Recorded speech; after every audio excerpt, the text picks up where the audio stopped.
há algumas passagens pitorescas, eu diria, agora, com o tempo, né? Que, na época, surgiu talvez da ousadia, porque é interessante isso. O Cláudio, que é meu parceiro de vida, também o Araldo, que é um grande estrategista de Ministério Público, e a Tilene, também uma estrategista de Ministério Público, e uma pessoa extremamente querida por todo mundo, né? Houve uma conjugação aí de pessoas que se complementavam. Eu era o mais ousado da turma, entendeu? Eu me recordo, por exemplo, na minha candidatura a presidente da associação, nós começamos por baixo, muito abaixo os nossos adversários construíram a melhor candidatura que eles poderiam ter. Um procurador extremamente respeitado, capaz, inteligente, um homem profundamente dedicado ao Ministério Público, com tempo de Ministério Público, e eu tinha cerca de 8 anos de Ministério Público e disputando com um dos papas, vamos dizer assim, um homem que conhecia mandado de segurança como ninguém, né?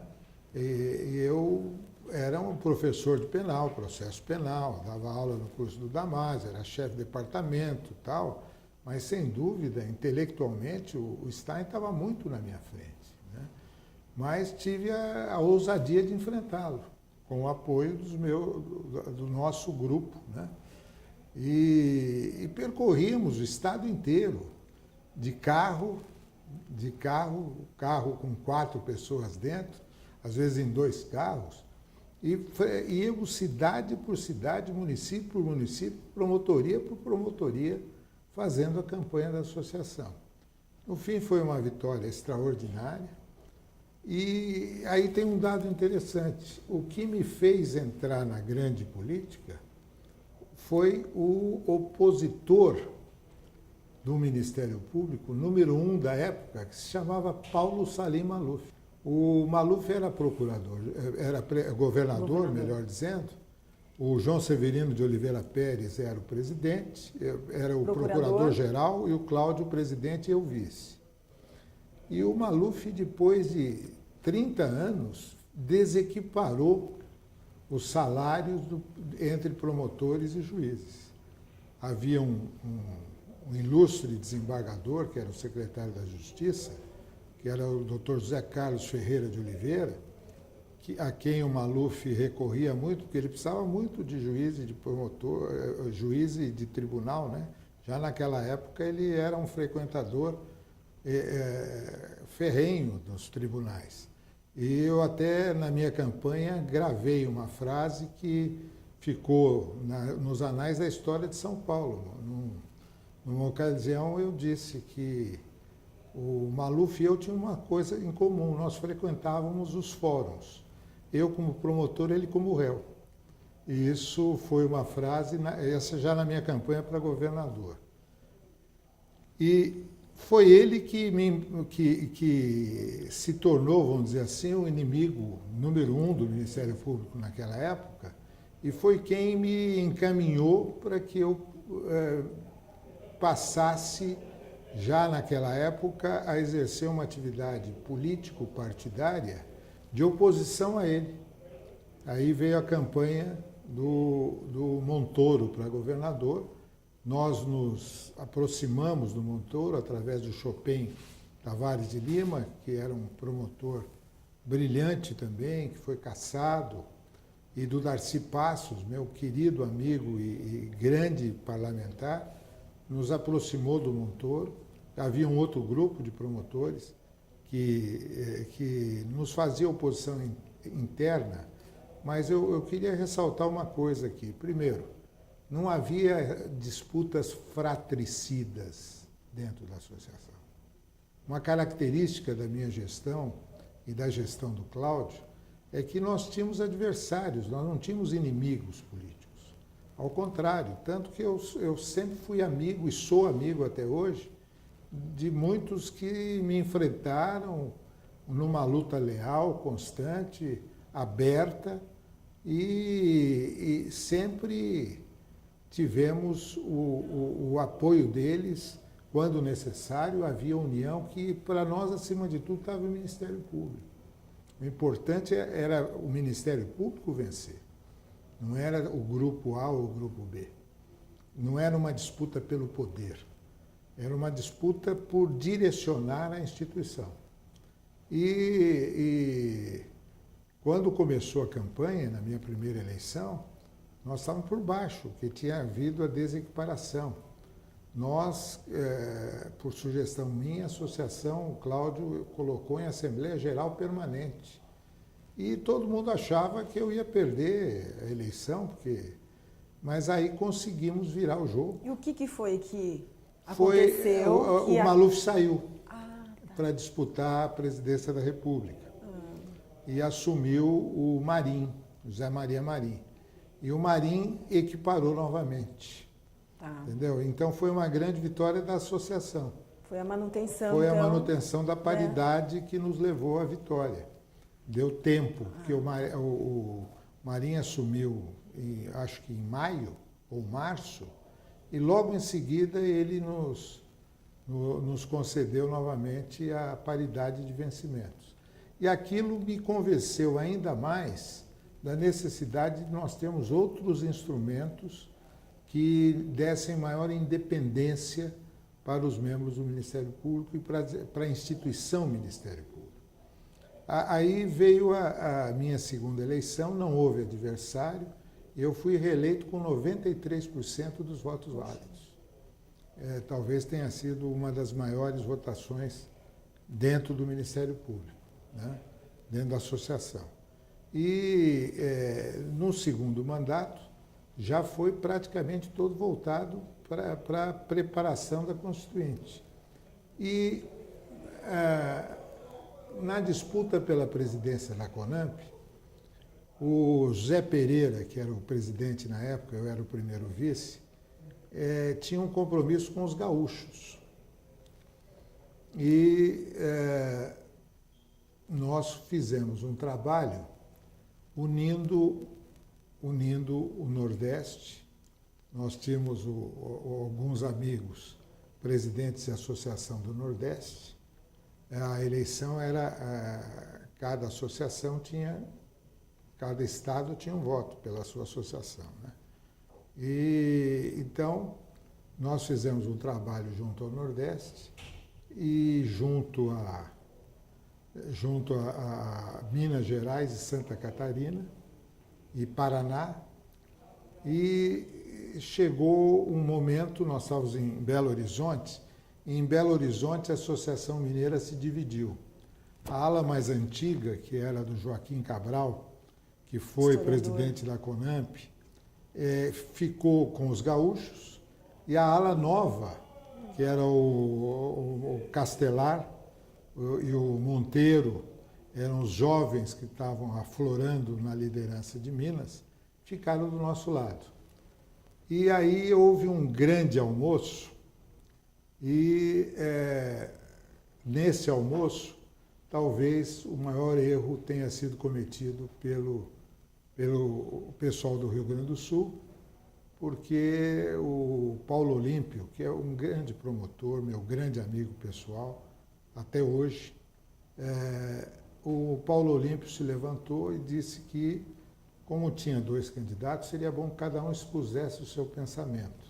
Um debate, uma apresentação. Uma apresentação à mesa do almoço, todos os presidentes de associação com direito a voto colocados, e ele cometeu um erro de estratégia no discurso. E talvez ele não soubesse que eu era promotor do júri. Eu, na época, era promotor do júri e professor, então eu tinha uma boa oratória. E, aliás, é uma coisa que eu me orgulho, é de convencer as pessoas. Os meus adversários sempre falam isso. Se deixar o Fleury falar, ele te convence. Uhum. Aí o que aconteceu? O Paulo Olímpio fez um discurso extremamente regionalista. Ele disse que ele tinha se comprometido com os grupos de estudos do Rio Grande do Sul em levar para eles a presidência da CONAMP. E eu disse que o compromisso dele era com os gaúchos. Aí eu levantei e falei, o meu compromisso é com o Brasil. Nossa. E fiz um discurso que, quando eu terminei o discurso, fui aplaudido de pé. E aí, à noite, nós tínhamos um jantar que eu estava convidando o pessoal que me apoiava para esse jantar, para já definir os cargos na direção, tal, porque as coisas estavam caminhando muito bem, faltavam os últimos ajustes, né? E aí, os únicos que não aceitaram o convite foram Goiás e Rio Grande do Sul.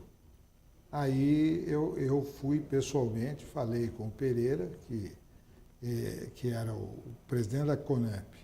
Aliás, foi neste ano que mudou de CAEMP para CONAMP. Eu brinco sempre com os velhos amigos da CAEMP ainda, que eles não queriam me ver presidente da CAEMP de jeito nenhum, tanto que mudaram o nome, eu fui o primeiro presidente da CONAMP.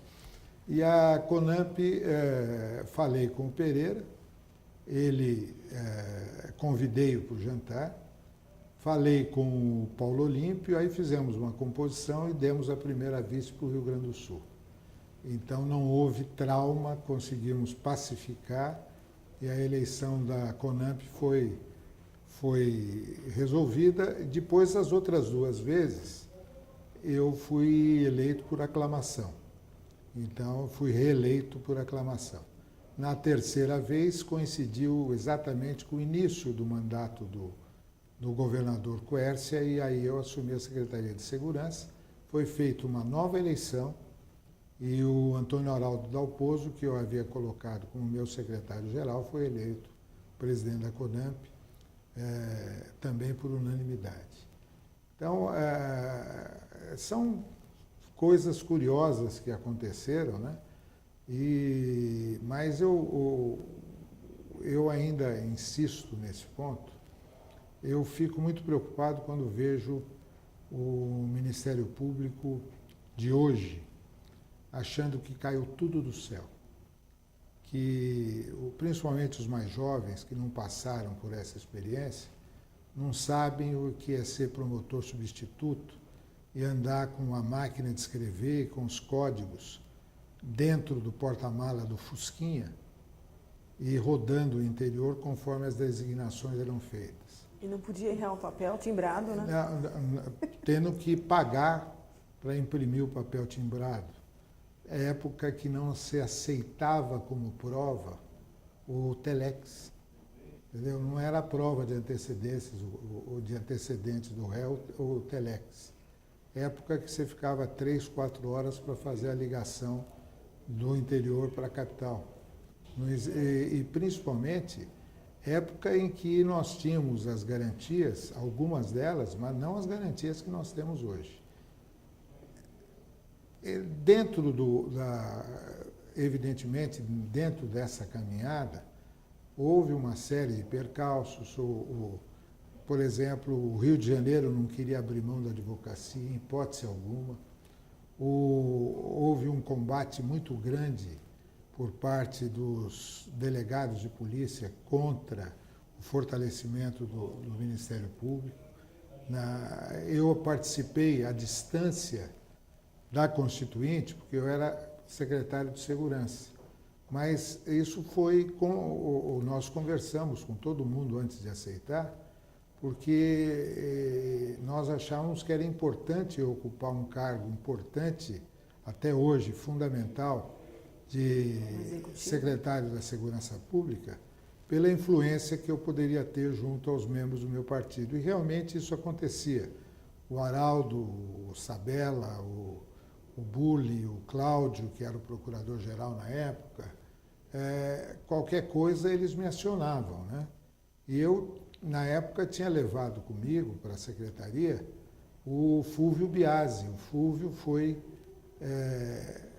diretor da associação, diretor de patrimônio eleito na época, e quando eu fui para a secretaria, eu o levei comigo como secretário adjunto e estamos juntos até hoje. É uma amizade como o Cláudio, como todos esses amigos, à exceção, evidentemente, da querida Tilene, que já nos deixou.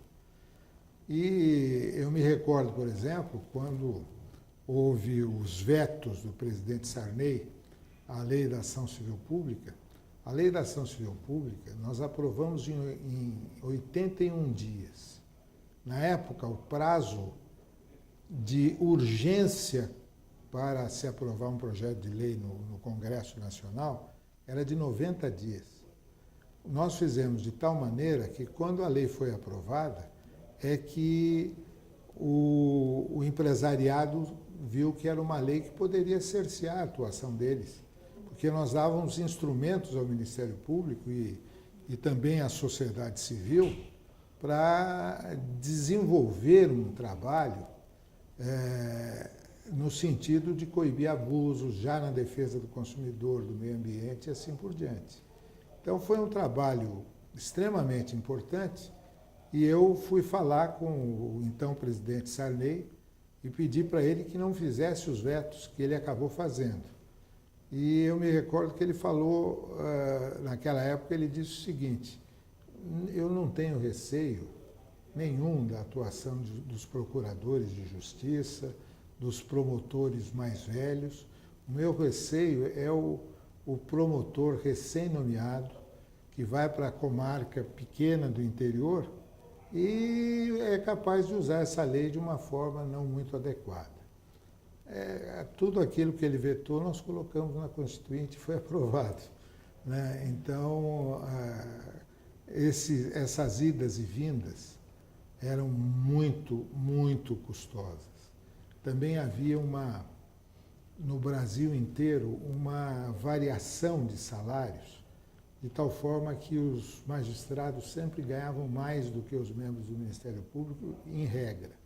São Paulo era uma exceção, desde 1947, quando São Paulo abriu mão do direito à advocacia para ganhar igual à magistratura.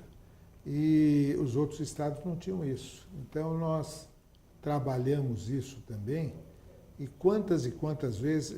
E aí, qual foi a histórica atuação nossa? Toda vez que se apresentava uma emenda à Constituição, que tivesse algum pontinho de relacionamento com a magistratura ou com o Ministério Público, nós tocávamos a nossa emendinha lá. Entendeu? Sempre era rejeitada no final, mas isso foi preparando o espírito dos congressistas para que, quando viesse a Constituição, o Ministério Público tivesse presente. Participamos das discussões com a Comissão Afonso Arinos, que foi formada pré-constituinte também, sempre apresentando o mesmo texto, praticamente, com poucas mudanças, né? Até chegarmos à Carta de Curitiba e a elaboração de um texto que nós trabalhamos, na verdade, com 3 textos. O texto ideal, o texto, vamos dizer assim, com menos garantias, mas que poderia ser aceito, e que seria o texto possível, e o texto da pior das hipóteses. Para nossa alegria, nós conseguimos aprovar um texto que foi acima do ideal. Puxa. Acima do ideal, porque muita coisa nós colocamos até para ver se tivesse que cortar alguma coisa, a gente falava, corta isso, corta aquilo, etc. Era uma estratégia, tinha uma margem.